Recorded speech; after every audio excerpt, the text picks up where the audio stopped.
الفريقي والسيسيس يتعادلوا والبنزرتي ينفعل على ملاعبيته. مشينا ماتش كلوب والسيسيس، الفار حاضر، حمزة المثوثي وعلي معلول موجودين باش يشجعوا جمعيتهم، وبحذوه زادا فوذيل مغاريا اللي كانوا كرموه. ودخله من جمهور الافريقي ضد القمع والرقابة.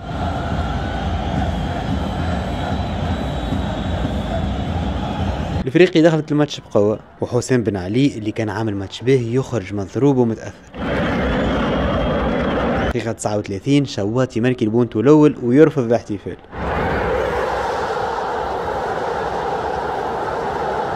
في الميتون الثاني يدخل موتيابا والسياسيس ترجع في الماتش وتجي بنالتي يماركاها هشام بكار. شفنا بعدها كراكاج من جمهور الكلوب. الماتش شوفها 1-1 والبنزرتي كان متغشش برشا على ملاعبيته.